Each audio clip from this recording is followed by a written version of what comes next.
Welcome back to Your Real Estate Voice with Barb Schlinker, the weekly radio show that informs and educates you on how to buy or sell real estate with Barb Schlinker, the owner broker of Your Home Sold Guaranteed Realty and the host of the program. Now, Barb, a lot of people look at those automated valuations like on Zillow or their neighbor's asking price to try to determine what their home is worth.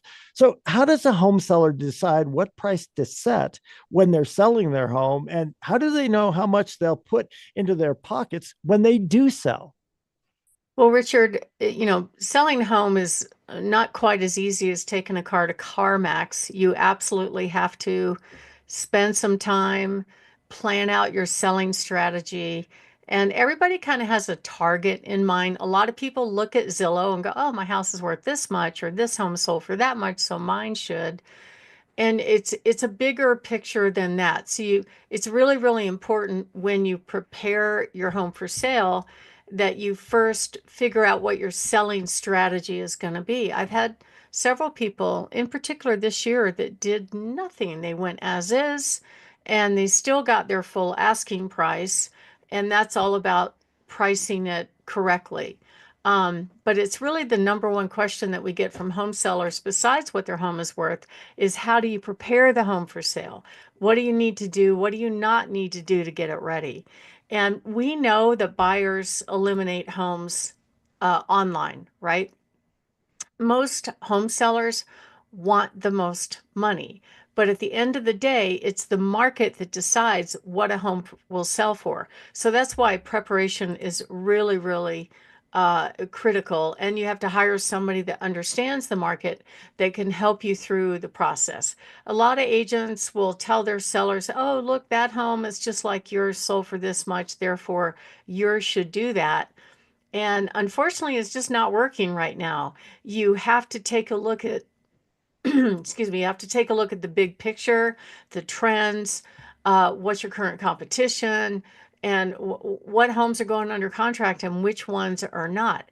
And right now, we have longer days on market than what we've seen before.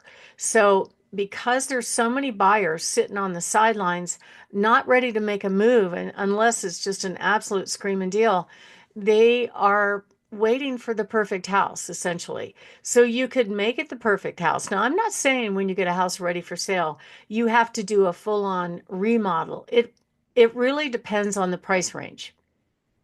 As an example, I just helped a lady that inherited a home sell her home, and it was 60-year-old home. This home has been well maintained. However, it didn't need a full-on remodel. It just needed a really good staging and pricing strategy to command top dollar. So we helped them do that. We got it sold in the first weekend. We had multiple offers and actually sold for more than 4% over asking price. And so you basically, in most cases, want to position your home to be the most desirable home in the market, in that price range, in that area. So it starts with getting a plan. You need to find a local real estate agent that knows the market, that knows the market trends, that knows how to position the home to get a lot of interest on the home right away. Now, the market trends are very interesting because it's really surprising sometimes. I've seen some homes sit on the market for a long time, then all of a sudden somebody falls in love with it, and that's it. It's going to work out and it's going to go to the finish line. But you want to understand what the market conditions are doing and have the proper expectations about whether or not you may have to make a change once you go on the market if things aren't selling right out of the gate. So number one is to start your timeline of when you want to close. You work backwards from there at least a month and maybe a month and a week or two. And you kind of target that date to actually go on the market and start having buyers come through your house.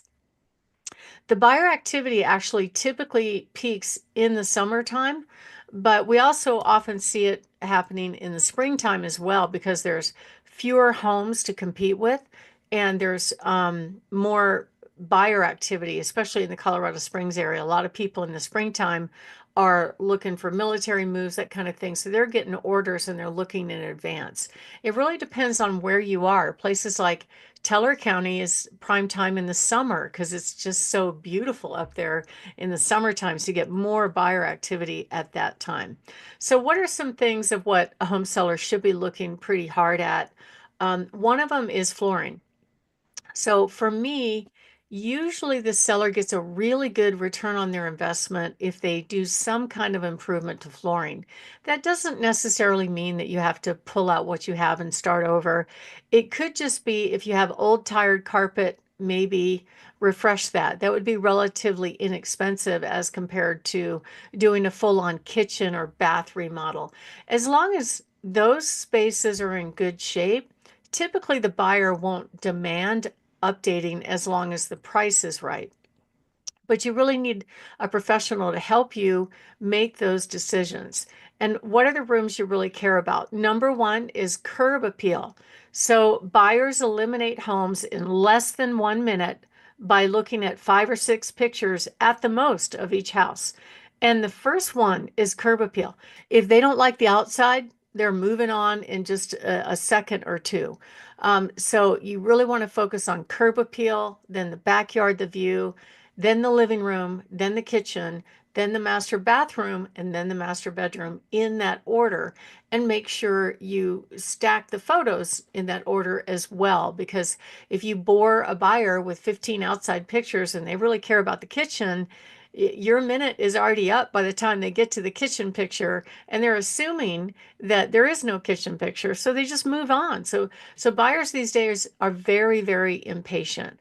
I had one home seller that did a great job of getting his home ready for sale, and he priced it right. We had a huge crowd at the open house that sold right away. I had another one, similar neighborhood, that did not want to do any updating. So all we did was a little bit of decluttering, but he priced it realistically enough to get multiple offers and get the home sold in his time frame at the price he wanted and needed with the least amount of hassle. So it depends on your situation, depends on your strategy. You can't really expect to get the top of the similar sales if you haven't done updating, and they have. And we'll be able to actually show it to you with pictures when we come by. My name is Barb Schlinker. I'm the broker owner of Your Home Sold Guaranteed Realty and the host of this show. And we're talking about how to get your home ready for sale. And next up, we're going to talk about some of the key things that you should consider before you put your house on the market. And if you are thinking of making a move, give us a call at 719-301-3900. We have over 28,200 buyers just on our little website. And combine that with our marketing on other high-tech platforms. Typically, we can match any home with at least 800 buyers plus our cash buyers. So give us a call, 719-301-3900, or go to barbhasthebuyers.com. Richard? Listening to Your Real Estate Voice with Barb Schlinker of Your Home Sold Guaranteed Realty. And you can listen to replays of the show anytime on all of the major podcast platforms and Barb's own website, barbhasthebuyers.com.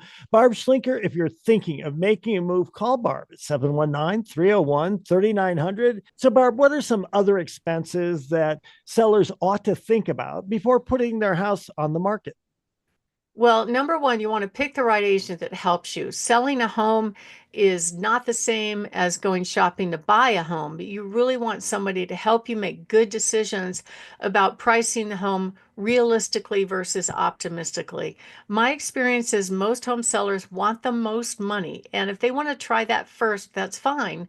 But if the market speaks back to you and tells you, hey, we're not getting very many showings, we're not getting any offers, and now we need to sell, then we know exactly how to make that adjustment to get you offers. We just did that with the house in Fountain, where they started high, it didn't work, and as soon as we made an adjustment, boom, we got an offer and it's under contract. So it's really, really important that you work with somebody that has pretty good recent sales activity, that has a good marketing strategy, and can help you price it right. But on the preparation front, one of the things that really hurts people is clutter. So the best way you can tell if you have clutter, I was working with a home seller the other day, And to the eye, this living room looked beautiful, but they had this big giant hutch that was sticking out in the room. And yet, perpendicular to that was a beautiful fireplace with gorgeous woodwork in the mantle. And I said, to the eye, this looks pretty, but I took a picture of it. And because she asked me, should we move this big armoire that sticks out in the room? And I said, look at it on a photo. It looks fine in person, but on a photo, it just looks like a thumb where a finger should be. And she goes, oh, I get it. Okay. So sometimes that's the easiest way to figure out if you have too much clutter is just to look at it yourself. And then depersonalize. So a lot of people assume that you have to take all of your family photos down. That's not really necessary, but don't fill a whole wall with your life story because it's distracting. And staging's absolutely critical is to make sure that you're decluttering and staging enough to make the buyer visualize themselves in the home. Actually, home sellers will net as much as 5% more if they properly stage a home. So if you are thinking of making a move, we can help people do that. We include a free staging consult from an interior designer. Give us a call at 719-301-3900 or go to barbhasthebuyers.com and we can, if you're interested in selling, we can give you a free in-person consultation on what to do, what not to do to get your house ready for sale, give you a really good idea what price range your home will sell for, and go over all the costs so you know exactly what you'll put in your pocket when it sells. Richard? You're listening to Barb Schlinker on Your Real Estate Voice. And if you're thinking of selling your home and you want to get the most amount of money, then call Barb at 719-301-3900 or visit barbhasthebuyers.com. We'll take a short break. When we come back, we'll be discussing how to tell if a realtor is good at selling homes here in Colorado.